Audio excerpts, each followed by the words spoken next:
all the learners of the PG Diploma in Women's and Gender Studies. You already have some information about this program because you have already registered for it and you would have received some information such as the student handbook. However, in this program, we would like to introduce you to some of the basic concepts and issues that you will come across in this one-year PG Diploma, and also tell you a little bit about what to expect in terms of objectives, career paths, the structure of the program, counseling issues, internship, research project, assignments, exams, etc.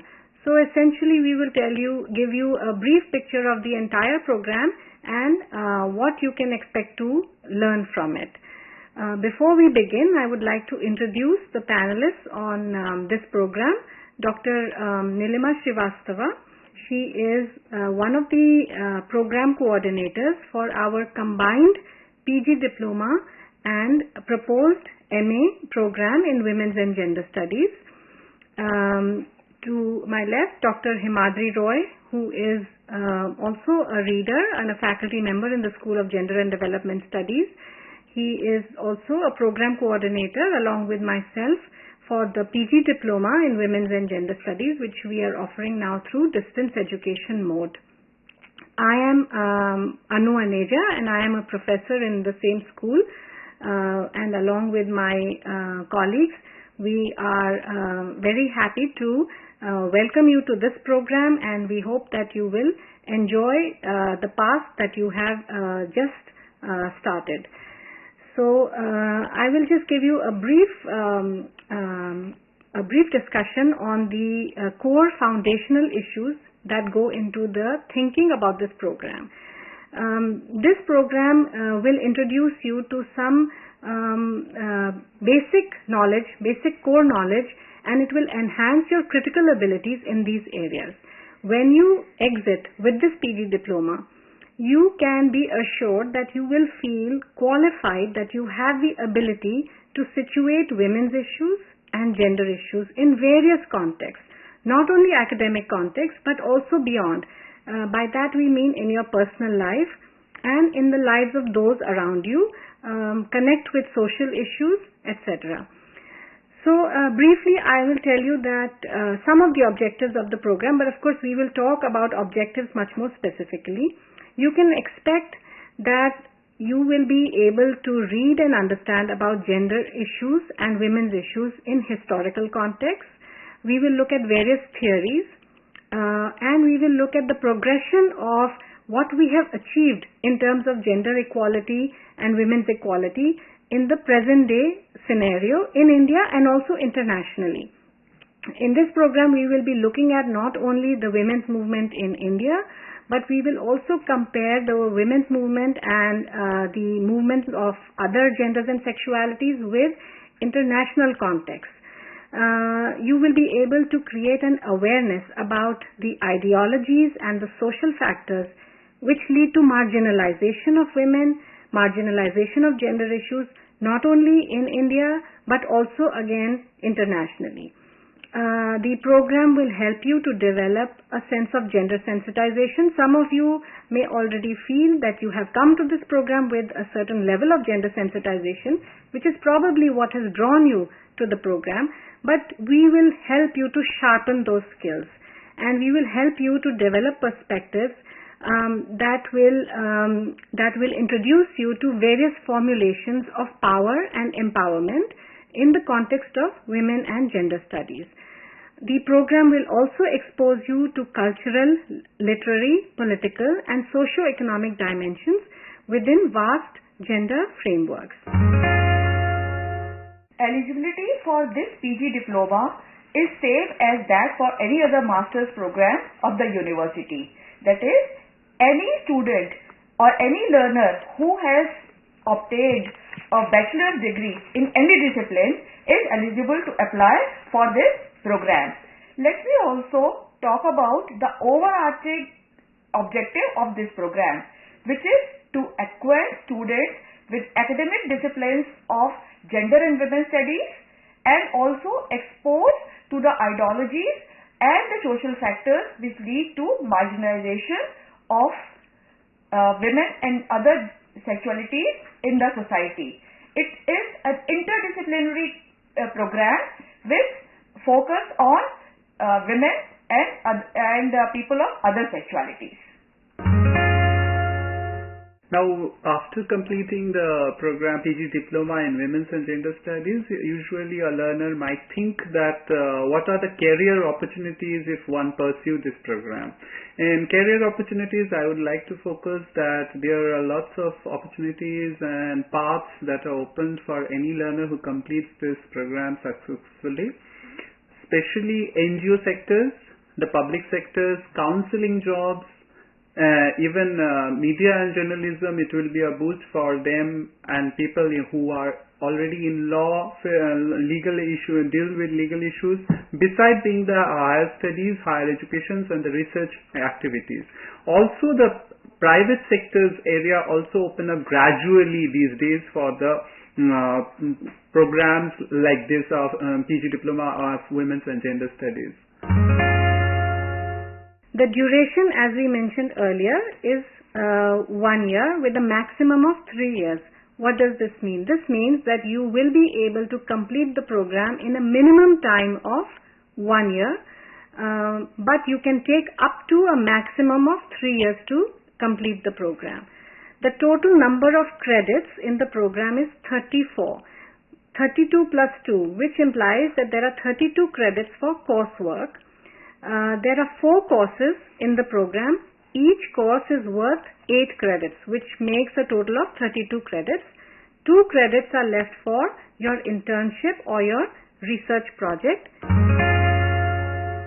Now, about the courses, I would like to say that as most of the regular universities have papers, IGNOU has a mandate to discuss these papers as courses. So there are already been talked about by Professor Anu Aneja that this has 8 credit courses. The first course is MWG 001, which is Theories in Women's and Gender Studies, where we will deal about women theories, women movements, women liberations from the feminist perspectives, as well as the other genders and sexualities, their movements and theories. The second course, MWG 002, which the title is Gender and Power. It talks about power relationships of different genders in the society, from men to women to other sexualities in different areas of societal existence, from work area to education to region to national to caste, religion, everything. The third program is called MWG 003, Constructing Genders Through Arts and Media. In this program, we will see that there are several forms of arts and media in this country, and each of them can depict gender, how they are depicted. This course will deal with that. And the last course is about MWG 004, Gendered Bodies and Sexualities, where we'll talk about bodies as reproductive and usages of reproductive technologies, sexualities, different form of bodies, how the bodies perform, how they are racialized, how labor affects the bodies, everything on that perspective. This is the entire paper talks about. Now you must be wondering, since this is a distance education program, in what form you will receive academic support. That is, since there are no classes, how do you interact with the material, and how do you acquire the knowledge that is presented to you? In a distance education program, we call this counseling. We replace the classroom with counseling. In this particular PG diploma, we will be using several forms of counseling which are available to us. The most common form of counseling is counseling sessions, which are held at study centers. In some regions we will have study centers. In other regions you may find that a study center has not yet been activated. However, we are going to provide you with various other methods of learner support, such as teleconferencing, radio counseling, e-groups and online discussion forums, and other audiovisual aids. So let's look at what happens in each of these. In the counseling sessions, what can you expect? That is, counseling sessions are meant to be held at study centers where you go perhaps either on a weekend or in the evening after office hours, and there you interact with the counselor and basically ask them questions or discuss with them some of the issues that you have read. And you will get course material such as this one in this program. You will find that the material in this course is written in such a way that it is actually self-sufficient. You will be able to learn most of these, acquire the skills and learn the information in most of the courses all by yourself. It is written in a very simple and direct manner, and we have included enough activities and questions, etc., and other aids within the material. However, these forms of counseling are meant to help you further. Teleconferencing means we will be holding EduSat sessions from here. That is, these sessions will be available to you to attend at your regional center. You can come to the regional center. We will have discussions on specific topics. For instance, I'll give you an example such as feminism and disability. We may bring in an expert or somebody who has written part of the material, and we will present the information to you, and you will actually be able to interact and ask questions to the presenters. In radio counseling, similarly, we will hold sessions on the radio, and all of these schedules will be available to you beforehand, so you will know when to tune in. Again, we will have talks and discussions on specific topics related to your course material, and you will be able to call in and ask your questions. We will also have e-groups and online discussion forums. We will be creating e-groups on the internet, so those of you who have access to computers can send in your queries, discuss issues with your peers, send in your opinions to each other or to us, exchange ideas with all the faculty members here, so you will not feel isolated at all. We will try to keep you connected with us and with the material through all of these counseling methods and through other audiovisual aids. Now let us look at the internship or research project component in this program. Besides the 32 credits of coursework, as we mentioned earlier, there is an option. The option is between a 30-day internship or a research project. You are free to choose either one or the other. We will look more closely at these now, starting with the research project. Now, a research project is basically like taking a topic on which you are interested in. Now, choosing this topic entirely lies on you. But to get the topic approval, you have to fill up a form which will be available in the annexure 3 of your program guide.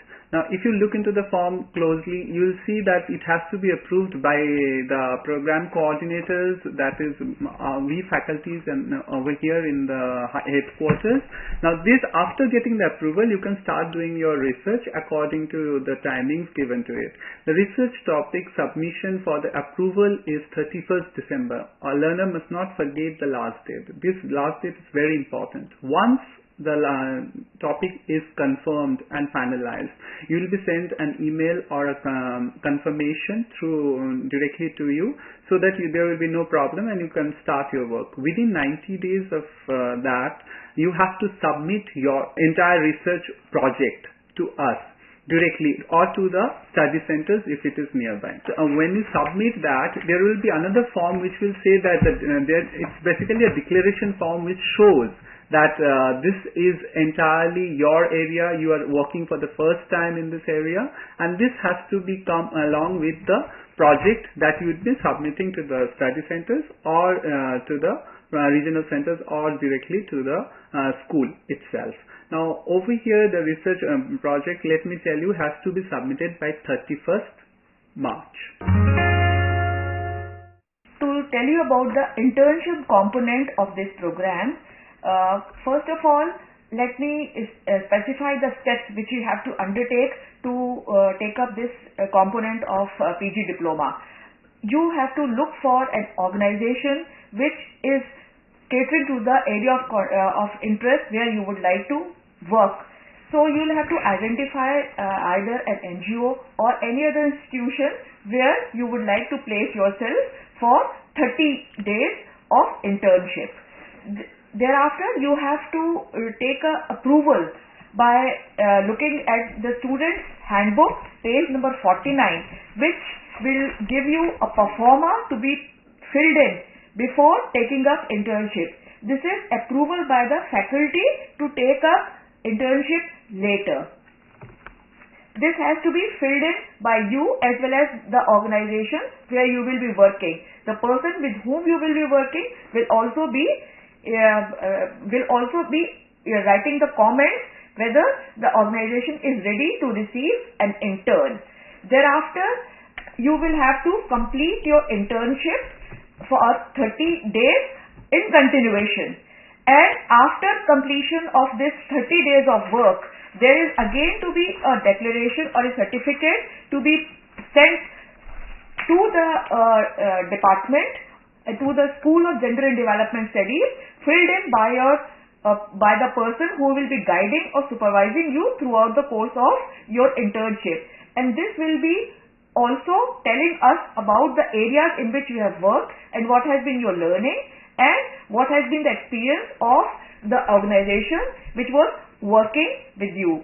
The approval has to be sought by 31st of December and internship has to be completed by 31st of March. Thereafter, the school will conduct a viva voce for each learner. The viva voce will also be conducted at the end of the research project, and I would like to remind you to choose a topic. If you are opting for the research project, choose a topic of your interest, but it should be connected to the course material in some way that is related to some of the issues that you have read, and choose a very specific question that you will be looking at. And the viva for both the research project and or the internship will be conducted by the faculty through e-conferencing means. As told to you by Professor Anu Aneja, evaluation will take place through various ways and means, by way of term and examination, and assignments, activities inbuilt in SLS, and also unit end questions. It will also be in the form of research project or dissertation and report by the supervisor who will be guiding the intern. But this will be in different time span. One will be the continuous assessment which comprise of 30% of the evaluation value, where it will be in the form of assignments and also self-evaluation which is inbuilt in SLM. Then there is term and examination which is worth 70% of the marks, which will be in the form of subjective examination to be held at the end of each semester.